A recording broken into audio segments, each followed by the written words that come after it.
ஓம் சாந்தி. 5-3-2025 சாகார முரளி.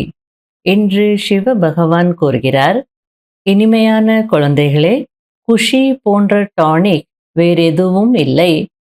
நீங்கள் குஷியாக போகும் போதும் வரும் போதும் தந்தையை நினைவு செய்தீர்கள் என்றால் தூய்மையாகி விடுவீர்கள்.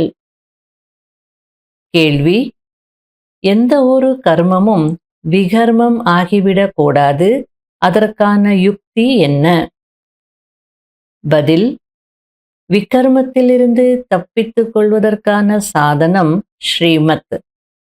பாபாவினுடைய முதல் ஸ்ரீமத் தன்னை ஆத்மா என்று உணர்ந்து தந்தையை நினைவு செய்யுங்கள் என்பதாகும். இந்த ஸ்ரீமத் படி நடந்தால் நீங்கள் தூய்மையாகி விடுவீர்கள்.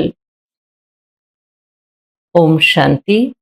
ஆன்மீக குழந்தைகள் இங்கும் அமர்ந்திருக்கிறீர்கள், மேலும் சேவை நிலையங்களிலும் அமர்ந்திருக்கிறீர்கள். அனைத்து குழந்தைகளும் இப்பொழுது ஆன்மீக தந்தை வந்திருக்கிறார், நம்மை இந்த சீச்சி பழைய உலகத்திலிருந்து வீட்டிற்கு அழைத்து செல்வார் என்பதை தெரிந்திருக்கிறீர்கள்.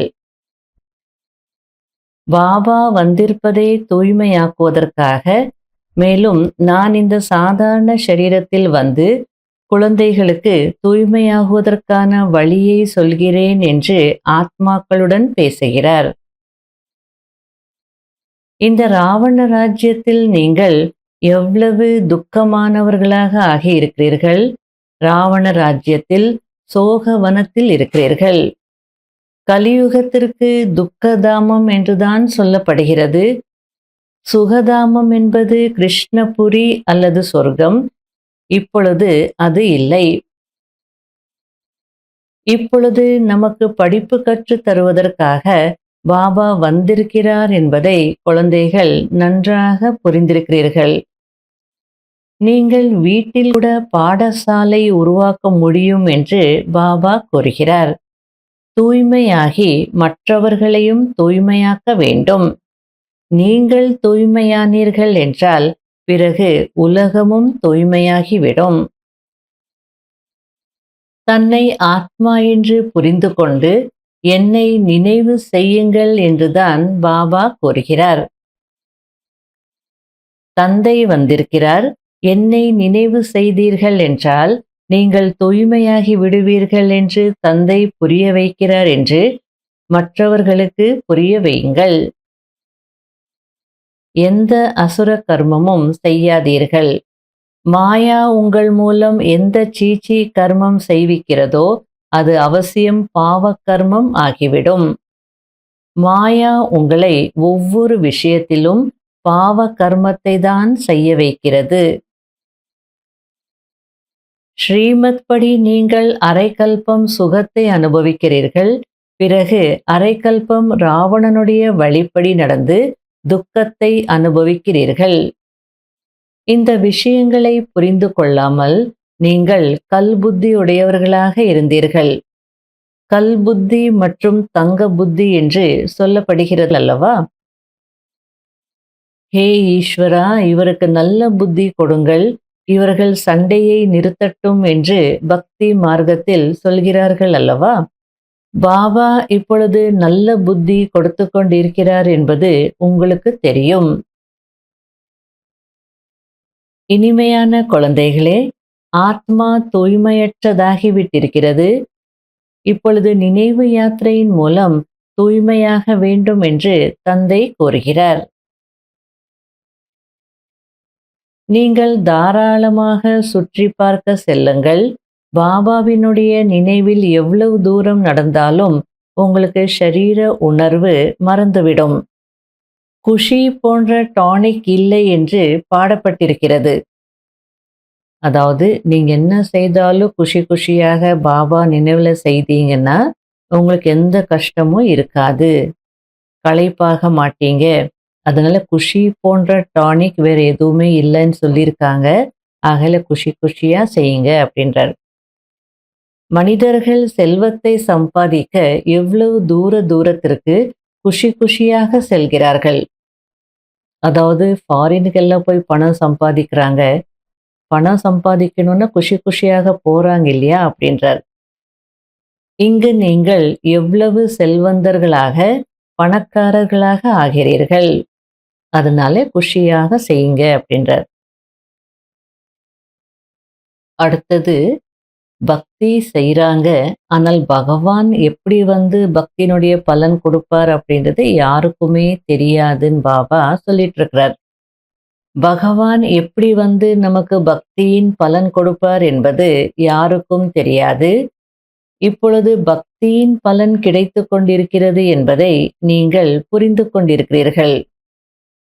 ஒன்று முக்தி, இன்னொன்று ஜீவன் முக்தி என்று பக்திக்கு 2 விதமான பலன்கள் கிடைக்கிறது. இது புரிந்து கொள்ள வேண்டிய ஆழமான விஷயமாகும். இனிமையான குழந்தைகளே, தன்னுடைய மற்றும் பிறருடைய அதிர்ஷ்டத்தை உருவாக்க வேண்டும் என்றால் இரக்க சம்ஸ்காரத்தை தாரணை செய்யுங்கள்.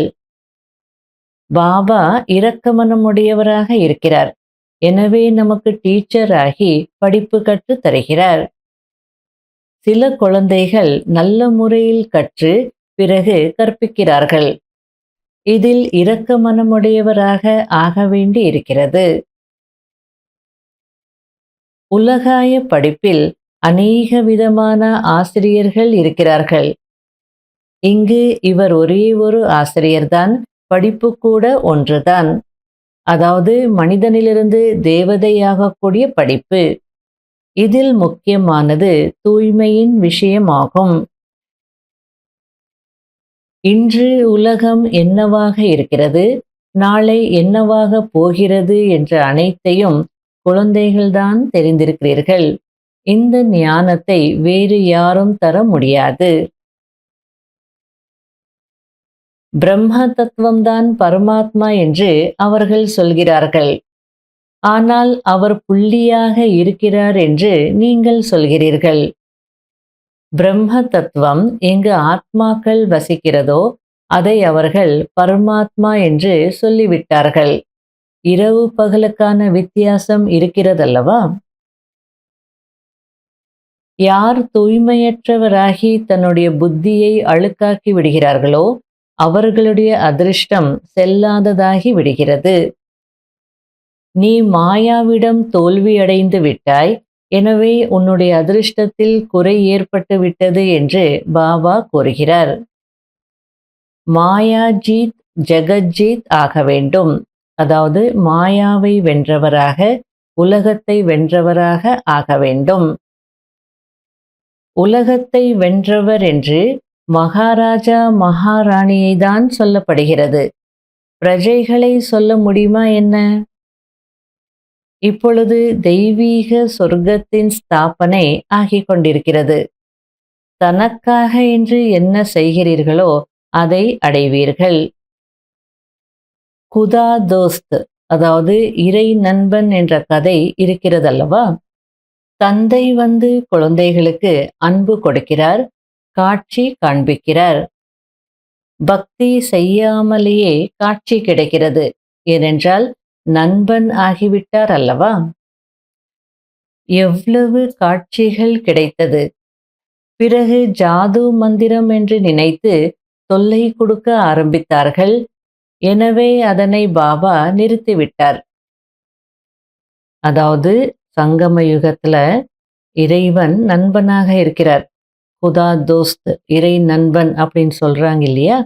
அதனால பாபா சொல்றார், இறை நண்பனாகி குழந்தைகளுக்கு எவ்வளோ அன்பு கொடுக்கிறார், எவ்வளவு காட்சி காண்பிக்கிறார்.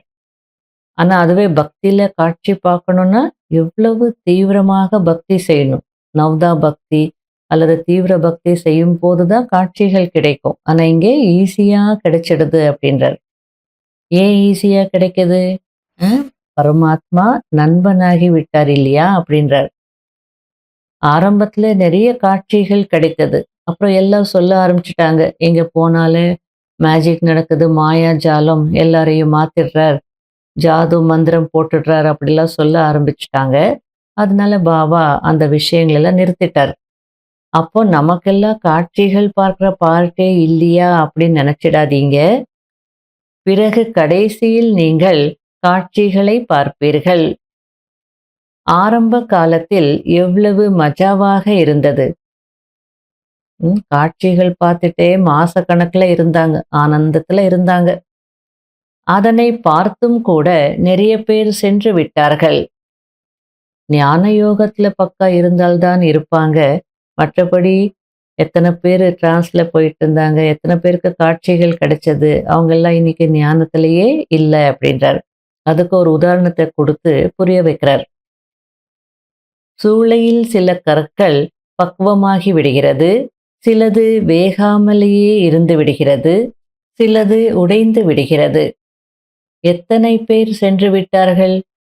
இப்பொழுது அவர்கள் லட்சாதிபதியாக கோடீஸ்வர்களாக ஆகிவிட்டார்கள். நாங்கள் சொர்க்கத்தில் இருக்கிறோம் என்று நினைக்கிறார்கள். இப்பொழுது சொர்க்கம் எப்படி இருக்க முடியும்? புது உலகத்தில்தான் சொர்க்கம் இருக்கும். நல்லது. இனிமையிலும் இனிமையான காணாமல் போய் கண்டெடுக்கப்பட்ட செல்ல குழந்தைகளுக்கு மாத் பிதா பாப் தாதாவின் அன்பு நினைவுகள் மற்றும் காலை வணக்கம். ஆன்மீக குழந்தைகளுக்கு ஆன்மீக தந்தையின் நமஸ்காரம். கடைபிடிக்க வேண்டிய முக்கியமான சாராம்சம். முதல் பாயிண்ட், தன்னுடைய உயர்ந்த அதிர்ஷ்டத்தை உருவாக்கி கொள்வதற்கு இரக்க மனம் உடையவராகி படிக்க வேண்டும் மற்றும் படிப்பிக்க வேண்டும். ஒருபோதும் எந்த ஒரு பழக்கத்திற்கும் வசமாகி தன்னுடைய பதிவேட்டை கெடுத்து கொள்ளக்கூடாது. இரண்டாவது பாயிண்ட், மனிதனிலிருந்து தேவதை ஆகுவதற்கு முக்கியமானது தூய்மை. எனவே ஒருபோதும் தூய்மையற்றவராகி தன்னுடைய புத்தியை அழுக்காக்கிக் கொள்ளாதீர்கள். மனதை உறுத்தும்படியான, பச்சாதாபம் படும்படியான எந்த ஒரு கர்மமும் நடந்துவிடக் கூடாது. வரதானம். விதை ரூப நிலையின் மூலம் முழு உலகத்திற்கும் ஒளி என்ற தண்ணீர் கொடுக்கக்கூடிய கல்யாணக்காரி ஆகுங்கள். அதாவது நன்மை செய்பவர் ஆகுங்கள். விதை ரூப நிலை அனைத்தையும் விட சக்திசாலியான நிலையாகும். இந்த நிலைதான் லைட் ஹவுஸின் காரியத்தை செய்கிறது. இதன் மூலம் முழு உலகத்திலும் ஒளியை பரப்புவதற்கு நிமித்தமாகிறீர்கள். எப்படி விதை மூலமாக முழு விருட்சத்திற்கும் தானாகவே தண்ணீர் கிடைத்து விடுகிறதோ, அதுபோல் எப்போது விதை ரூப நிலையில் நிலைத்திருக்கிறீர்களோ அப்போது உலகத்திற்கு ஒளி என்ற தண்ணீர் கிடைக்கிறது. ஆனால் முழு உலகத்திற்கும் உங்களுடைய ஒளியை பரப்புவதற்கு விஸ்வ கல்யாணக்காரி, அதாவது உலகத்திற்கு நன்மை செய்பவர் என்ற பவர்ஃபுல் ஸ்டேஜ் இருக்க வேண்டும். அதற்காக லைட் ஹவுஸ் ஆகுங்கள், பல்பாக ஆகக்கூடாது. ஒவ்வொரு சங்கல்பத்திலும் முழு உலகத்திற்கும் நன்மை நடக்கட்டும் என்ற இந்த நினைவு இருக்க வேண்டும். ஸ்லோகன். அட்ஜஸ்ட் ஆகும் சக்தி நாசூக்கான நேரத்தில் பாஸ்வி தானராக ஆக்கிவிடும். அவ்வியக்த சமிகை. பரமாத்மாவை வெளிப்படுத்துவதற்கான ஆதாரம் சத்தியத்தன்மை ஆகும். சத்தியத்தன்மையின் மூலம்தான் வெளிப்படுதல் நடக்கும். ஒன்று தன்னுடைய நிலையின் சத்தியத்தன்மை, இரண்டாவது சேவையின் சத்தியத்தன்மை. சத்தியத்தன்மைக்கான ஆதாரம் தூய்மை மற்றும் பயமற்ற தன்மை. இந்த இரண்டு தன்மைகளின் ஆதாரத்தில் சத்தியத்தன்மையின் மூலம் பரமாத்மாவை வெளிப்படுத்துவதற்கு நிமித்தம் ஆகுங்கள். எந்தவிதமான தூய்மையற்ற தன்மையும், அதாவது உண்மை மற்றும் தூய்மை, இவற்றில் சிறிதும் கூட குறை இருந்தது என்றால் காரியத்தின் சித்தி பெற முடியாது. ஓம் சாந்தி.